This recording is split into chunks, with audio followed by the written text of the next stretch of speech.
We are in the middle of June and Arsenal are yet to announce a signing. While rivals such as Liverpool and Manchester City have already done big deals, a lot of Arsenal fans are definitely getting frustrated with the lack of movement. Now in this video we're going to talk about why this lack of movement may have happened and exactly if it is a good or bad thing so far, and just how the market is developing, which might make us struggle to get the players we want. So let's get into it. Now I think the biggest discussion right now between all Arsenal fans is what's going on with the transfer business, and considering this summer we have almost been promised that there's going to be big signings made and we expect it after the last couple of windows, it hasn't really materialized so far in the middle of June, although the second transfer window has just opened once again. Now I do think this has been elevated by the fact that our major rivals in the Premier League, being Manchester City and Liverpool, have made multiple signings each and are linked to even more players, in which they are doing big deals. You know, Tajani Reinders for over £60 million to City is a big one, and obviously the Florian Wirtz, while £120 million will be going to Leverkusen from Liverpool, which is a signing that we didn't even expect Liverpool probably could make before this summer started, and even then we have done nothing. Now what I will say is that I will never judge people on their reactions when it comes to things like this. Personally, I'm a little worried but not overly worried, and can understand why there's been some delays in what we have done, which we will go into, but I do think that a lot of people being quite worried about what Arsenal are doing right now is still a valid response. We haven't got that confirmation what we once needed, and when you look at markets, especially I think the winger market, it is quite concerning to see what the club are doing, but obviously we'll have to see. Now I will say factually we can see that City and Liverpool have clearly signed players and we haven't, but I do think that some of the media coverage on their deals over ours is kind of playing into people's minds. And for instance, what I mean is that Arsenal have reportedly agreed a deal with Zubamendi, which is yet to be announced but is basically done, and a Kepa Arrizabalaga deal is also looks to be done as well. As much as we don't really care, it's still business we have to do at the end of the day.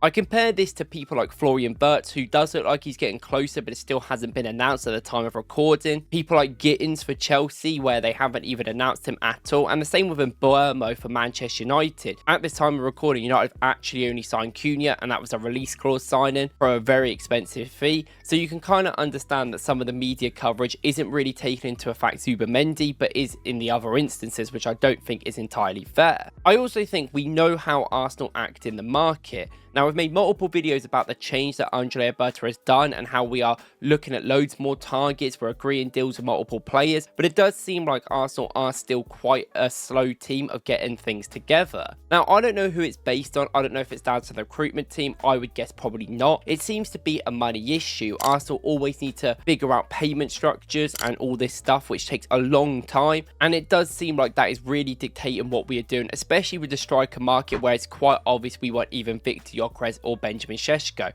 I think any other striker would be quite unlikely right now. And I think that is the most frustrating thing about this. We all get kind of fed different information through the media, and every single day we're getting news about Victor Woklz and Benjamin Sesko. I've seen the same breaking news that he is in talks with Arsenal about 50 times, and then it comes out where they go, no, he's actually not, and then we do this over and over again. And at this point, I do not care if the deal's advancing. I want to see a fee agreed and then the deal be completed. I can't be bothered to wait all this time, which I think is a fair enough statement. Now, I think the best question to ask after this then is, are Arsenal actually moving slow in the market? Now, I would argue we are moving slow, and I don't think we're necessarily moving really quickly, but we do have to remember this is very early in the summer period. I think a lot of Arsenal fans' perception of when the summer transfer window should have been looked at is a bit earlier than the actual window started, because basically after that Champions League semi-final, our season was over, and we all kind of looked to that transfer news. And I'm sure that the club have as well. I would hope they have looked into these things, and I'm sure they have gone over a lot of players they want to sign, but ultimately the window was only open for about 10 days at the start of June,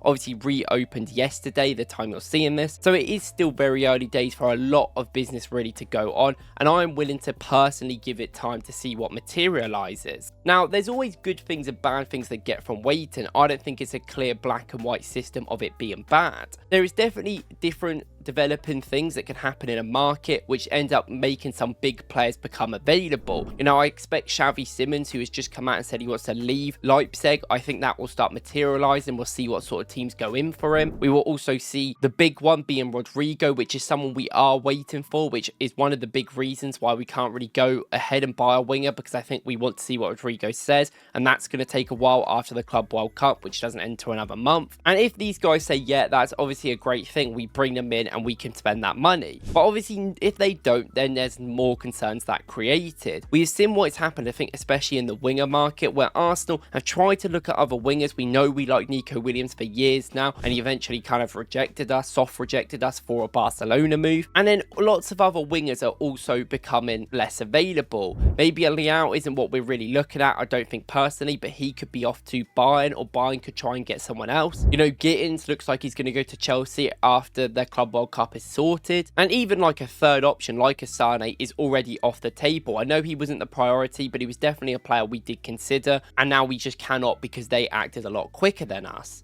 Now, this is where it concerns me, I think, most importantly in the forward areas. I think there's been some revelations recently where people have been talking how we don't need 2 forwards, which in my opinion, 2 or 3 we definitely need. And I want to see most of the money spent in them forward areas. Now, we'll talk in another days if Partey's going to leave. We're still not up sure what is going on with that situation. You know, maybe we have to bring another midfielder in. Maybe we have to bring another defender in like Hato, which we spoke about yesterday, which is things that I think you should be able to maneuver and look at later down the line. If Hato isn't available then and Chelsea come in quickly, let's just go and get some younger defenders. There are some really good, solid, young, cheap defenders that you can get, which we have gone over multiple times if you've seen my shorts. And I don't think that's really an area of concern with the backline we have at the start 11. For the forward areas, it is. Not only do we not have enough depth there just generally, the fitness obviously was bad last season, and we need more options. A striker has to come in, and it has to be on a Šeško or Gyökeres, in my opinion, right now. Obviously, a Watkins, I think, would be fine, but then you still want investments on the winger's position, and yet again, we're not really looking at it like that at the moment. And there has to be options for everyone to get some rest, including Saka, which is why we need a wide, versatile forward. And although, yet again, I said I'm willing to give our team time, it has to be done in due course, and more importantly, it has to be done before the preseason really starts. Now, I don't expect all the business to be done by then. You expect people like Zinchenko to leave. We'll probably decide on Kivior and what we're going to do with him, and other players as well, like Vieira and Nelson. But if we can get some money for these players, that will happen down the line, and then you can probably look at your backup defenders or cheaper options around the squad to pad it out a little bit. That I don't mind coming in a bit later towards when the start of the season is happening, but we need to make a substantial amount of signings before we do our tour, I think, in Asia this year, where some of these players can come together and work with the team. I think last season one of the biggest mistakes that we had was not the fact we signed Marino and Calafiori. I think more importantly, Marino was a bit late, but Calafiori also joined midway through the tour. He was tired, couldn't really take part of it through the jet lag, and I get there was a European Championship happening and these players had that to focus on, but we didn't really get enough time to bed these players into the squad, and we saw what happened then, where they didn't really be effective for at least the first couple of months of the season.